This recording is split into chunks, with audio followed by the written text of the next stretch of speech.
Hello and welcome. I'm Leanne Gerrans and you're watching W News Extra, broadcasting live from the Al Arabiya studios. These are our top stories. Israeli Prime Minister Benjamin Netanyahu says he's ordered the start of immediate ceasefire negotiations to end the war and release all hostages. Meanwhile, Britain faces mounting pressure over its handling of migrants as asylum seekers in hotels rise to 32,000. Plus, a growing number of people are falling into what's being called AI psychosis, mistaking chatbots for conscious beings and losing touch with reality.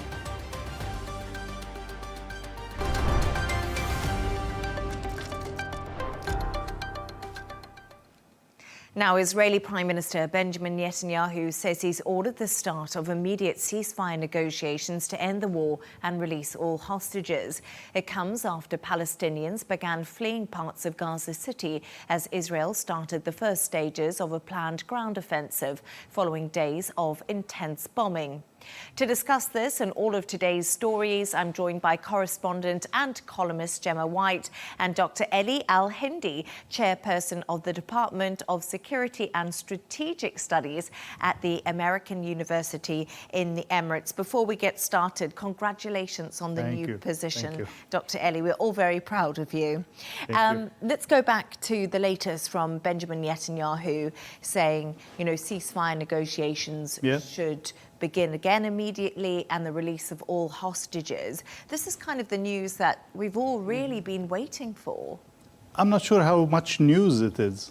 I mean, we've been negotiating for 2.5 years and nothing has come up of that. I think the only key term that is new in Netanyahu's terms is a complete release of all the hostages. And he's linking now the ceasefire, any ceasefire, to the full release of all the hostages without any conditions per se, and without giving up on the fact that he wants Hamas out of Gaza and Hamas completely disarmed inside Gaza. So I'm not sure if that's new. I think he's kind of covering up the operation that has started today to take over Gaza completely as per his government's decision. And I don't see Israel holding back on its clearer and clearer plan to actually try to remove the whole population from Gaza. So this is the big question. We know Hamas agreed to the ceasefire deal, which hasn't changed very much according to reports to the Steve Witkoff original US ceasefire deal that Israel did agree to. So the big question I think many people ask now, is Hamas going to be prepared to release all the hostages, or are they going to see Gaza City fully occupied, the most populous place inside the Strip now? Well, we always say that the devil remains in the details, right? So when Hamas declared its acceptance of the offer, the Egyptians said and the Americans said this is 98% conform with the American demands or with the American plan. But guess what? There's 2% that Netanyahu can exploit to the maximum and say, no, we didn't get everything that we want. And these go from humanitarian day-to-day operations all the way to the future of Gaza. Who's going to rule Gaza after the war? What's the future of Hamas? Can Hamas participate in the Palestinian Authority? And all of these come into play. Today, he's focusing on one specific point, which is the complete release of all the hostages, leaving out all the rest. I hope because all the rest is part of the 98% that they have been agreed on. We have to see. I didn't yet see a clear message from Hamas. We're willing to leave Gaza for the sake of its own people. And this is also something for me that Hamas is blamed for. And Gemma, we're seeing the pictures now come out of Gaza and the bombardments that are happening and just how difficult things are there, really. What more do we know about the situation on the ground? Because diplomacy is happening, but at the same time, this occupation and this military occupation is continuing. Well, you wonder how long it's going to take for the political words to filter down to, the actual ground where things are happening. So, yes, overnight, Palestinians in the Zaytun and Sabra neighbourhoods were pushed out by this relentless bombardment. Now, there were already 3 Israeli brigades on the ground ready to move in the Zaytun neighborhood and in the Jabalia neighborhood. Now, a lady called Ahmad Al-Shanti, she was displaced from her home in Sabra, and she told the AFP, no one in Gaza has slept, not last night, not for a week. The artillery and airstrikes in the east never stop. Now, the Civil Defence Agency has said these latest strikes have left 25 dead in the Badr territory, including 3 children. And it's given Israel a foothold in the city. Whether they are now ready to move, with what Netanyahu has recently said, that remains to be seen. But they've given them tents. Yeah, we discussed this earlier. The Israelis have provided the Palestinians with tents. This comes at a time as well where the UN has said they don't want to continue with airdrops. They say it's too expensive, but also that it can be dangerous. You never know where they're going to land. Sometimes they don't land at all where they need to be. So they want to sort of stop that method of getting aid into the country. But yeah, the tents is an interesting one. Yeah, well, I think, again, to give the whole picture, there is some silver lining in the sense of Israel taking over all of Gaza City and the region altogether. The fact that they can no longer blame Hamas, neither for the humanitarian aid not reaching the people, nor for the safety of the people and their security altogether. So if you want to take responsibility, if you want to take the land, take all the responsibility with it, and now you are responsible for everything that happens there. You are accountable for everything that happens there. And even in human rights law, we say whoever is de facto authority, it is responsible to uphold the human rights values. And that way, it also aid comes into the conversation in that too, doesn't it? Exactly. The letting in of aid and enough aid to feed the people who are you the de facto of. But I was thinking about this, and when it comes to the hostages, what about their families? Excuse me, I'm losing my voice here. Well, the families have been pushing against Netanyahu's government, of course, but then again, what is the status of the hostages? We don't know. We've heard so much about an Israeli decision to do whatever is necessary to take over Gaza, even if this means the death of the hostages, which of course made the families very angry in that sense. It doesn't seem to me that the health and the life of the hostages is today Israel's priority. And this is what's making their families extremely angry.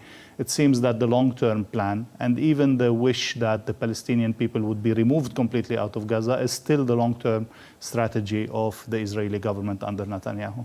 Do you think the recent protests had any bearing on Netanyahu's announcement? I mean, I don't know if that's led to that specific announcement. It's sure that all polls in Israel are showing that he's losing the majority of his government if he goes to election. Of course, he will not go to election, and he will ensure to keep the war going, to stay in office in a certain way, and also to build his image as the savior of Israel, as the achiever of things that have not been possible before, to make sure that he regains that popularity. But definitely the internal pressure is increasing, the political pressure per se, but pressure from both sides. The extreme right, already making plans for Gaza settlements, and even Lebanon settlements, and from the people on the streets and the parents of the families, and peacemakers in Israel and peace organization in Israel really pushing for an end of this atrocity and all the war that's happening. And it's quite interesting. You talk about the West Bank, and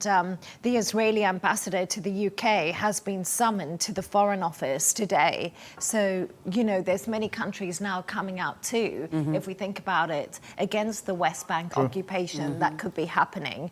So I feel like so much is going on at the moment. But do you think in any way we could see an end to this conflict anytime soon, which has claimed so many lives? And also, I think a big question here is this a big military operation for Israel? And how many of their soldiers are now on the line? You know, will more lives be lost in this sense too? There's unfortunately the fact, and we've said it many times before on this show, it's a fight of ideologies. It's the fight of not only ideologies, but even, giving it the spiritual aspect on both sides. We have Hamas claiming the jihad war and, the continuous war, even to death, for the liberation of Jerusalem, Qudus. And we have Netanyahu now quoting Bible, Torah, and other things to claim that he is the historical hero of Israel who will rebuild the temple, etc., etc. And this is where the lives of people becomes insignificant. This is where people are given up as sacrifices for the aim of that ideology per se. And here the question is, have the international community done enough to stop this war and to stop the craziness on both sides from taking the lives of people? I don't know if we can blame the UN to a certain extent for not doing its job, but definitely the mood in the international community is changing, and we're hearing the Israeli ambassador being called by the UK Foreign Ministry. This is a first. We've never used to see that kind of pressure, and even from Australia there has been withdrawal of visas and so on. So the international mood is definitely changing, and Israel need to be aware of that on the long term effect of this war. Netanyahu also went on a podcast yesterday and talked about how he now feels he has to win over the hearts and minds of Gen Z. Yeah. And he acknowledged that this younger generation had turned against Israel, both in Israel and, abroad.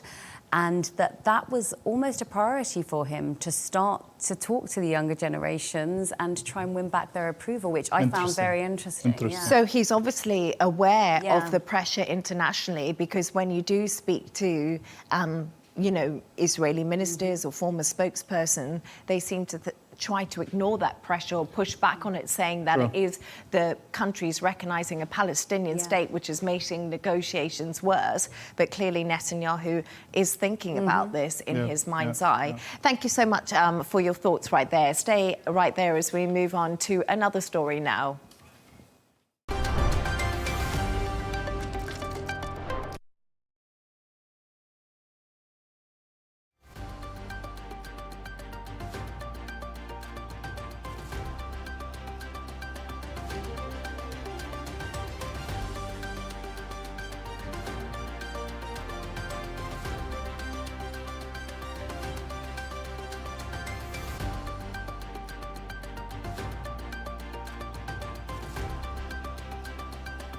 Britain is facing mounting criticism over its handling of migrants crossing the Channel. The number of asylum seekers housed in hotels has risen to 32,000, up 8% over the past year. Tensions over immigration have fled across England, with protests sparked by the arrest of an Ethiopian asylum seeker accused of sexually assaulting a teenager in Epping. Gemma, I feel like migration has just become such a focus point in British politics, and more so than ever. Yeah, I mean, it's always been in British politics. I think ever since Windrush brought across, the first kind of people from the Commonwealth who came to the UK to start new lives. And the story hasn't changed, but perhaps the nationalities of the people coming has changed, the cultures. That's the only thing that's changed. But it has always been part of British politics, immigration. So this comes from the release of new figures, which show that there were 32,000 asylum seekers in UK hotels at the end of June. Now that's up 8% from the same last year. It is actually down on the previous quarter, but it's always the rising numbers which are going to make the headlines. So, as you said, this is all to do with what happened at this hotel in Epping, which is in Essex in the UK. A man was accused of sexually assaulting a young girl in the local town. Now, the fact is that we're putting people who've come over together in these hotels, in these quite sort of perhaps rural, but kind of out of the way places in the UK. They're not in big cities. They're not allowed to work, obviously. There's probably lots of different cultures. There might be lots of single men in one hotel. There might be, women and families in another hotel. And they're just kind of left there Because there's a shortage of housing, as there is, you know, across so many countries now. There's a shortage of affordable housing and places to put them. So you are almost creating these like mini ghettos where obviously stories are going to come out, and once stories start mini coming ghettos out, in the middle of British villages. Yeah. That's the issue. And that's been the big issue. Yeah, and you get protests from Yes. local people who start hearing stories. You know, they might not be getting the full story, but it just escalates and escalates and escalates. Oh, I think maybe Dr. Ellie and Gemma, you know, people see their small town changing quite rapidly and the dynamic of that changing. And we know the situation in Epping with the migrant being accused of sexually assaulting the young girl, that he's denied it, but obviously is still going to face a trial over it. But Dr. Ellie, I don't feel like it's just England or the UK where we're seeing this problem. I feel like it's almost become one of the biggest political hot points in every single country, like Donald Trump, basically. Remember, they're eating the dogs, they're eating the cats. In Springfield. Yes. That was in Springfield. Was he blaming Mexican migrants, people? yes. Wasn't Illegal he? migrants. Yes. Yes. Yeah. So, in a sense, yes, it's not new, nothing new. This is déjà vu. This is that's happening all over the world, especially in Western countries who have opened the doors, some people say a bit too much, for either migrants altogether, economic migrants per se, and then refugees and asylum seekers of all kinds and all nationalities. The question is that the people are asking themselves, is this new incoming flow of people changing our country? Is this still the country? Are we still controlling our own country, or are we giving it up due to this flow? And this resonates among the people. Yeah. Of course, among the right-wing people more, among the conservatives a bit more, but then this is what led Trump to the White House, the whole feeling of Americans that they need to win their country back. I'm not sure if UK has passed that point and is already, on the other side with nobody able to reverse that strategy. And then the wondering is, can you reverse that strategy without becoming xenophobic, extremist, right-wing person? Just with proper management, with proper governance and proper policies, that makes a bit more sense and avoids such, myth and such issues coming up. But I find it quite interesting because we talk about the UK in a political sphere, and obviously the Labour Party won a landslide election. That was last July, so they've been in power for a year now. But they have lost 20 members under Keir Starmer. 20,000 members under Keir Starmer. But that's since Jeremy Corbyn's peak 5 years ago. Yeah. But actually 40,000 members just in the last year. And you talk about the far right, we can talk about the Reform Party run by Nigel Farage in the UK. And we know Nigel Farage went over to support Donald Trump when he was getting into the White House and helped with strategy there.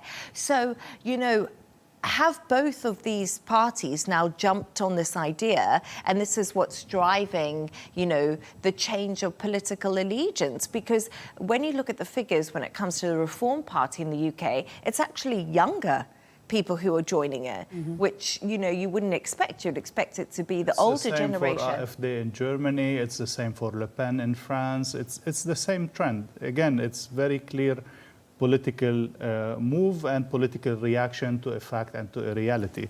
I'm not sure if Farage can do better in government, and I think also that the victory of the Labour was due to the failure of the Conservatives again. Absolutely. So I don't know, you would know better if Farage can do better for... I'm not a fan of Farage, but you saw him supporting Trump, as you said, and really what happens in America usually always filters down to the UK. Farage has talked about what he wants to do with regards to immigration. He's talked about bringing in, I guess very much like the UAE, visas. You get working visas. Migrant workers. Migrant worker visas. Economic migrants in a sense. So bringing in, and then as soon as your visa is over, you have to leave. And you know what? I actually was thinking about this today because I was thinking this is such an issue. How do we sort this out? And is the way to go about it making economic migration easier for people to be able to come into the country like they are here, get on visas, they document it, and then they can work, and then once that visa ends, they leave. Because I think the big problem is people are saying, we don't know who these people are that you're letting in. They've got no documentation. No one really knows their age, and that leaves people very vulnerable. But a few years ago, the UK, I think it was during the Conservative government, they talked about bringing in a national ID card scheme. Yeah. And the opposition to it was huge and so vocal. It was all about the government are going to be spying on us, etc. And so, you know, that to some extent, this is what they would bring in for, you know, for immigrants. But I wonder if you would get the same opposition, you know, with regards to that. Yeah, no, it's really interesting, the whole conversation that's happening. And, you know, we talk about the US and we talk about the UK, and J.D. Vance visited the UK recently and really attacked the UK for the fact that there's no freedom of speech anymore, that and the UK... Elon Musk before that also. And Elon Musk, oh yeah, completely correct. I forgot about that. But, you know, there's becoming this whole conversation in Britain now. Should we be patriotic? Are we allowed to put up the flag? Should we have photographs of the king in every classroom like they do in America, of the president? Like, have we lost... Many British people just don't feel they can be patriotic anymore. It is in England that we do joke a little bit that we tend to celebrate, you know, St. Patrick's Day, the Irish National Day, more than we celebrate St. George's Day. Absolutely. I think most people would be able to tell you when St. Patrick's Day is, but probably not when St. George's Day is. There is definitely connotations with flying the English or the UK flag and being thought of as being a racist. There just is that within the country.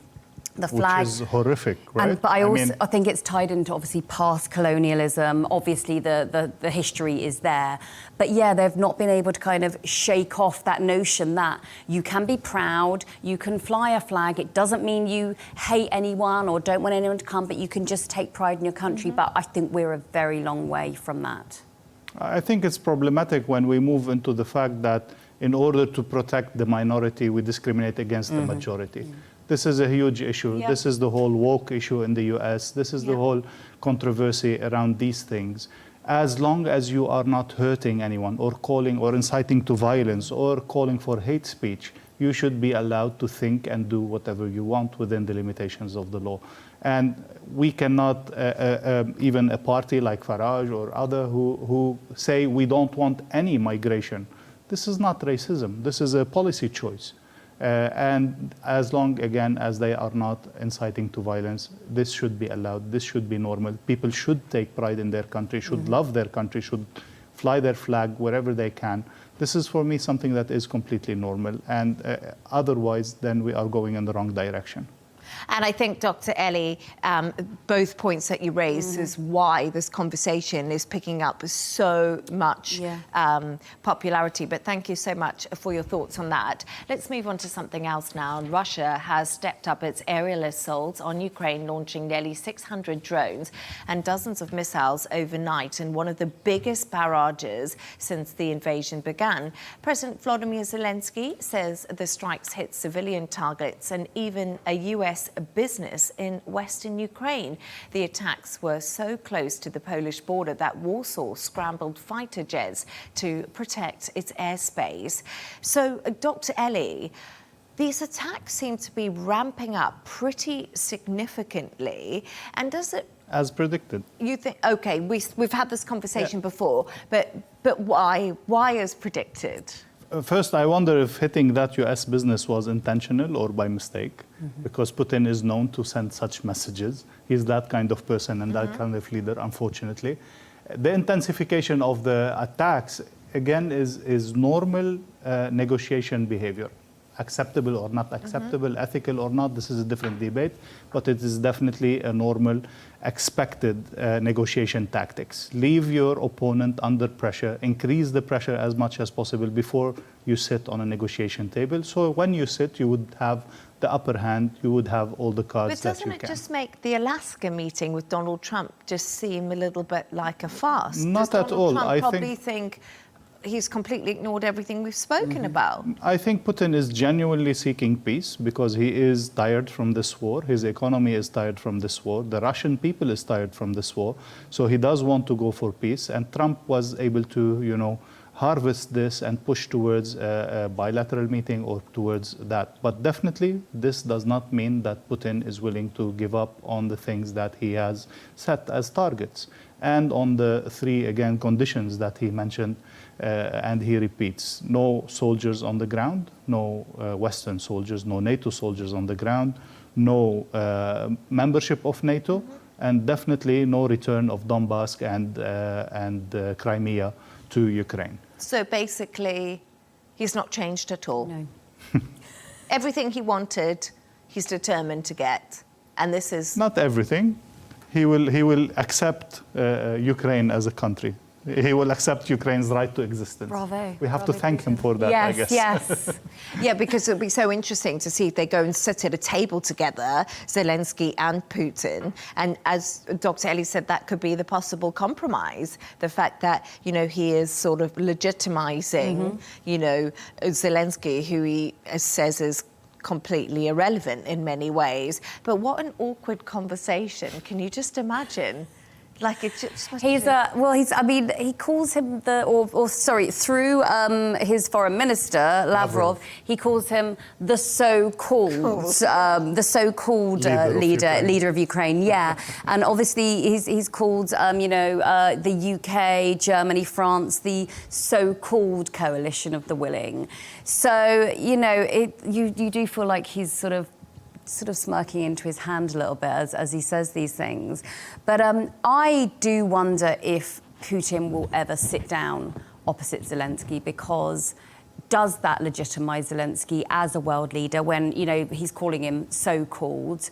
What do you think? Not that discussion about elections during war that Zelensky and Trump had. Yes. And Zelensky has been insisting, people have told him, your term has finished, you should maybe open the way for a new leadership to come in Ukraine. And he has been insisting that no elections can be done during war, which is kind of, logical. But then Trump said, okay, beautiful, we'll open a war just before the next elections and I can remain as president. So Trump, of course, will jump on such an opportunity. And also, it's quite interesting because Donald Trump has been on social media today. Not rare, he's quite often on social media. When is he not on social media? I know, shout out. What has he said now? It's quite interesting. He has criticised Joe Biden again. Of course. For not letting Ukraine fight back. In his latest post, Trump has compared Ukraine to a great team in sports that has a fantastic defence, but is not allowed to play offence. And I think that's quite interesting because for once he's recognised that Ukraine has held its own, but hasn't had any offensive weapons. I'm not sure a sporting metaphor for, the amount of death and destruction feels a bit frivolous at this point. But the economy is a really big... Yeah, I definitely agree that it is, the Americans have played with Ukraine, with the lives of people. They have encouraged them to go towards NATO. They have encouraged them to go to the war. Then they didn't allow him to go offensive. Yeah. Then now they are selling them out for giving up on their land. So I'm afraid that all the tragedy of Ukraine is a big partially, or to a large extent, the fault of the American politics, be it with Biden or with Trump. And to a certain extent, also the Europeans who went along with Biden at a certain time. Now we're seeing a much more pragmatic, even harmfully pragmatic, because some land will be cut out of Ukraine as a de facto control for Russia. But then again, you as a leader of Ukraine, should you have known better? Should you have helped your country avoid such a catastrophe by being a bit smarter and reading what's happening and understanding that Russia will never accept NATO on its borders? This is where I kind of blame everybody equally in that sense. And that's something that we forget is the root causes of this at the end of the day. Because we're 4 years into the war, it's grinding on, negotiations have come and gone, but you're absolutely right we shift our focus away from those root causes, but it's a very good point, Dr. Eli. Let's move on to another story now, and there are increasing reports of people suffering from AI psychosis, which is troubling, says Microsoft's head of artificial intelligence. Reports of people apparently losing touch with reality after intense use of chatbots have gone viral on social media in recent weeks. Psychologists have been sounding the alarm on this for months. Gemma, let's start with you. Are you surprised by so-called AI psychosis? It's really actually quite scary, I think. I'm not surprised in the slightest. Yeah. No, it's obviously this new buzzword that's come out. For me, there's always going to be people who take the newest thing, the newest technology, or whatever's happening in the world, and whether because they want some attention, or perhaps they're in a bit more of a fragile or vulnerable state, will go further than anybody else. You know, you or I might just use ChatGPT to research a few things. We're not going to form a relationship with it, but there are always going to be people who do, and they're the people who make the headlines. But what I also find interesting is right now, you know, for instance, AI is becoming very prevalent in our lives. And if you want to contact a doctor now, you can do it, you know, over the phone. You know, we have those abilities now, and people are seeking therapy over AI, you know, if they're going through a difficult place. And one of the truths about it is it's free. So it's actually available to all people. And when people notably the most vulnerable who can access it easily and feed into their vulnerability. Yeah. But I just wonder now, what is in store for us in the future if we are struggling with this now? How, Dr. Eli, does it even begin to be policed, or is it impossible for these big AI companies to do anything about it? Definitely, there's a huge discussion about how we legalize that, how we put the legal frameworks on the usage and on the permits and all of that. How do we make the companies accountable if there is a serious damage? But there's still no accountability for Facebook, is there? So they haven't even done that yet. Yeah. Exactly. It's extremely difficult.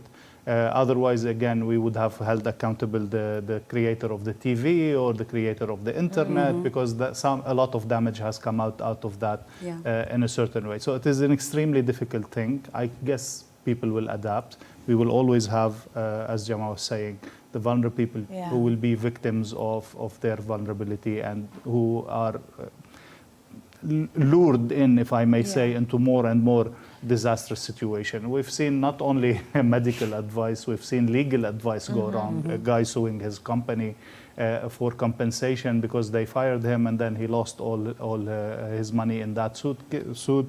We've seen medical advice, people coming into serious medical situations because of this. We've seen investment advice, people losing their investments and their savings because they took advice from AI in a certain way. Knowing that, as Gemma was saying before the show, the AI tends to be more comforting and more positive, agreeing with what you're doing and validating it. I feel like we're in this sort of post-validation society. Social media has set us up to go online, to get likes, to you know, to engage strangers as well, not just our friends that we're posting pictures for, but strangers. We want them to validate us as well. And we still are just so at the forefront of how that is going to affect us as a society. Very true. That we haven't even researched the effects of. How long has Facebook been around for now? What, 15 years maybe? Oh gosh, maybe longer, 25 I would say. Is it longer? Come on, Gemma. Oh my gosh. Facebook might be longer. I'm not on Facebook. I think Facebook that's must be 25 years. It's been more than 25 years. More than 25 years, I think. Yeah, I can remember. In the mid-90s. Right. No, was it the late 90s, early 2000s? Yeah, okay, well, let's agree. Late 90s. Right, I need to go and rewatch the social network. When we were all teenagers. Yes, this is it. But we still don't know the effects of that, really, you know, the research. So, and then ChatGPT and AI has suddenly come along, and within a year, we are experiencing AI psychosis. Like, it's moving so fast, people can't keep up. But what I found was quite interesting is I did speak to a psychotherapist earlier, and I did say to her, how can we police this ourselves, you know, because obviously sometimes I'm sure you are like me and I'm like you, we might start scrolling and before we know it, you know, we've gone down this massive hole and an hour's gone by. So how do we notice if we're becoming too reliant on something? And she said it has to be a lot of self-policing. But that's actually something that's quite difficult to do if you are feeling that you need help, you need support, you are in that vulnerable place. But again, I think it's kind of ridiculous that we find it difficult to police our own behaviours. You know, that's what society is built on. It's built on, OK, I'm not going to do that bad thing, I'm going to police my own behaviour. So you should... but I should not. Yeah, exactly. You should be able to stop after, you know, you've given yourself 5-10 minutes to do a little bit of a scroll, have a look. You should be able to self-police. And again, for me, it's part of this whole adulting concept. It feeds into these kind of new buzzwords that I'm hearing where people are kind of offloading their responsibility for themselves and sort of trying to, oh, I can't do that, I can't phone, I can't speak to a doctor, I can't speak to people on the phone. And we're kind of validating that as well. But no, you have to be able to self-police. You have to be able to have responsibility for your actions. I guess some people just can't do that, right? And I think that's the big problem. And, you know, I often wonder, I know people are going to be watching this and be like, oh, don't mention that again, the pandemic. Yeah, yeah. Something in me thinks that we spent quite a lot of time on our own journey during that. And I think of myself post-pandemic, if I look at my own life, and I definitely watch more on social media, and I definitely, you know, I even train still a little bit, because you remember in COVID we couldn't go to gyms and always go to the gyms, and a lot of people started training off their phones and following videos, and then, you know, all of that's kind of infiltrated into life. And we look at young children who didn't have that schooling for that bulk of time, and that's what they become used to. So I wonder if it's a merger of all things, like some people have become more scared to go out, you know, lost those skills during a certain time. And we have to regain them. If we adapted to life during the pandemic, we can adapt to life outside of the pandemic. Yeah, I do believe people need to take responsibility for themselves, but we also need to protect the vulnerable. I must say I switched off my screen time button because it used to scare me every day. Is that terrible? I'm not self-policing. I need to take my own advice here. When I saw how much screen time I had, I quickly switched off the button. And finally, Gemma and Dr. Ellie, they've come up with a couple of quirky stories of the day. Gemma, actually, yours is about zombie rabbits. Why not? Why not? Why not? I think you and I watched The Last of Us, didn't we? Yes. We spoke about this before. It's quite similar, yeah. So zombie rabbits, mainly in Colorado, but it's something that also affects deer. And yes, it also affects deer and squirrels as well. Now, this is a virus. The poor thing. Okay, but it is very shocking to look at. And it's a virus that is very prevalent during the summer because the ticks and the fleas that carry it are obviously, there's a lot more of them in the summer. Now, what it is, it affects the animals, but it's not painful. And once the animal builds up its immunity, these protrusions tend to fall off. But interestingly, I am looking at this, and I do believe that things like this are where we get a lot of myths and stories, you know, from like... And horror movies. And horror movies. There's a creature called the jackalope, and it's a rabbit with antlers that has been like sort of myths and stories about it for a few hundred years. And I'm wondering if someone saw a rabbit with this virus... Oh, yes! And this is where these kind of stories come from. Right. Now, interestingly, this virus has actually helped helped scientists to develop cancer treatments. That's amazing. Because it's linked to the HPV virus, which can cause things like cervical cancer. So they've actually studied like this virus in rabbits, and it has actually led to breakthroughs in scientific for humans. So, yeah, the poor rabbits, but it doesn't hurt them, and it does drop off after a while, and it has contributed to science. I always love the idea of mythical creatures or mythical beings. We've got the tokoloshi in Africa. That's a really interesting one, the tokoloshi. We'll have to talk about that one day. Yes. But Dr. Ellie, I was completely obsessed with this story, and I'm going to tell you, I even watched the church being moved. Yeah. So tell us about this church in Sweden. It's amazing. So it's a church in Sweden that has been threatened by a large underground iron mine, and the fact that the church was almost going to collapse. So There was a big community movement along with the government, and eventually they were able to require the mine to pay for the church to be moved a few miles away and to be restored. But the beautiful fact is that they picked up the church as is and moved it along the streets to somewhere that is safe. And it's good that the mine was forced to pay for that also. And it was a wooden church, so I think, that just made it easier to pick it up and move it. And the king turned up as well. Oh, yes. wow. Yeah. And they had a pop star came and sang a song. I think it was a church that was very important to the indigenous Sami population. So this was, the importance was put there. But yeah, I like that the king turned up to take it. Yeah, and I absolutely love. I think they actually had to make the roads wider too to get the church all the way down. I've seen houses being moved. Yes. But such a big structure, I think it was quite impressive. And again, it's a beautiful story on how the community can come together, how the government can do its job properly to make all things, any issue, end in a positive way. But you wouldn't want to be a car stuck behind that. No, I'm sure there were. But let's end it on a positive note. Let's end it on the positive note of community spirit. Exactly. Thanks to today's guests, correspondent and columnist Gemma White and Dr. Eli Al-Hindi, chairperson of the Department of Security and Strategic Studies at the American University in the Emirates. And that's all from us on W News Extra. Don't forget to subscribe to our YouTube channel and, of course, follow us on X. G&T will be coming up next with Tom Burgess-Watson. Goodbye and thank you for joining us.